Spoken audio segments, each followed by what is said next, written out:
तिकडे विधानसभा निवडणुकीपूर्वी राज्यात आरक्षणाचा मुद्दा गाजण्याची शक्यता आहे। मनोज जरांगे पाटील, प्रकाश आंबेडकर यांच्यानंतर लक्ष्मण हाके ओबीसी आरक्षण बचाव जन आक्रोश यात्रा काढणार आहेत। आजपासून ओबीसी आरक्षण बचाव जन आक्रोश यात्रेला सुरुवात होतीये।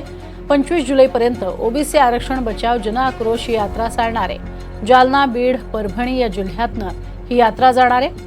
एकीकडे जरांगेंचं उपोषण सुरू असताना दुसरीकडे ओबीसींसाठी लक्ष्मण हाके ऍक्टिव्ह झालेले आहेत। तर लक्ष्मण हाकेंची यात्रा पूर्ण झाल्यानंतर 25 जुलैपासून प्रकाश आंबेडकरांची आरक्षण बचाव यात्रा सुरू होणार आहे। अधिक माहिती घेऊयात। मोहसिन शेख आमचे प्रतिनिधी सध्या आपल्या सोबत आहेत। मोहसिन, मराठवाड्यामधली ही महत्त्वाची यात्रा असणार आहे। यापूर्वी झालेलं मराठा आरक्षणासंदर्भातली यात्रा आणि त्यानंतर आता जन आक्रोश यात्रा निघतेय ओबीसींसाठी। नक्कीच वर्षा, आपण जर बघितलं तर मनोज जरांगे हे सगळे सोयरे कायद्याच्या अंमलबजावणीसाठी उपोषण करतायत। त्यांच्या उपोषणाचा आज 3रा दिवस आहे। विशेष म्हणजे ज्या आंतरवाली सराटीत ते उपोषण करतायत तिथेच त्याच्या बाजूनेच म्हणजे त्या गावाजवळूनच आज हाकेंची जी आहे तर ओबीसी बचाव जन आक्रोश यात्रा निघणार आहे। मी सध्या याच ठिकाणी उभा आहे। आपण जर बघितलं तर देशातील पहिलं मंडळस्तंभ म्हणून आहे जे आंतरवाली सराटी गावापासून जवळ आहे। तिथून या यात्रेला जे आहे तर सुरुवात होणार आहे। स्वतः लक्ष्मण हाके असतील किंवा वाघमारे असतील हे दोघेही असणार आहे। ही यात्रा कशी असणार आहे, याचं स्वरूप कसं असणार आहे हे थोडंसं जाणून घेण्याचा प्रयत्न करूया। काय सांगाल, यात्रा कुठून कशी निघणार आहे? यात्रा ही देशाचा प्रथम मंडल स्तंभ जो आहे दोदडगाव तालुका अंबड जिल्हा जालना येथून सुरुवात होणार आहे। यानंतर ही यात्रा रामगव्हाण, वडीगोद्री त्यानंतर समिती जो निर्णय घेईल त्याप्रमाणे आंतरवाली सराटी, शहागड, त्यानंतर बागपिंपळगाव, गेवराई येथे पुण्यश्लोक अहिल्यादेवी होळकरांच्या पुतळ्याला हार अर्पण करून गेवराईतील मेळावा होणार आहे।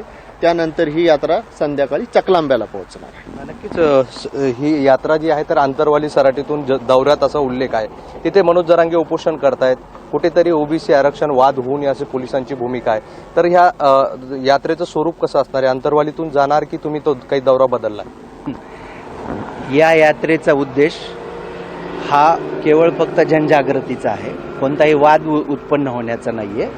आणि मला नक्कीच वाटतंय की ज्यांनी हा दौरा आखलाय, आज आम्ही मंडल स्तंभ स्मारक समितीचे या ठिकाणी सदस्य आहोत।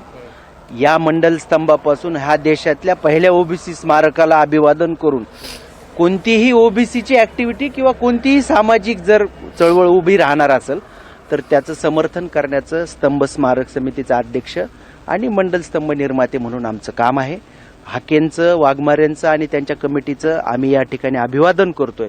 आणि त्या दौऱ्याचं जे नियोजन करतायत ती जी कमिटी आहे त्या कमिटीने जो निर्णय असेल त्या पद्धतीने करतील। त्यांना रात्री जे पोलिसांनी सूचना दिल्यात, पोलीस प्रशासन असेल किंवा जिल्हा प्रशासन असेल, त्या प्रशासनाच्या सूचनेप्रमाणे कोणताही वाद होणार नाही या पद्धतीचे आम्ही सुद्धा त्यांना सूचना केली आहे।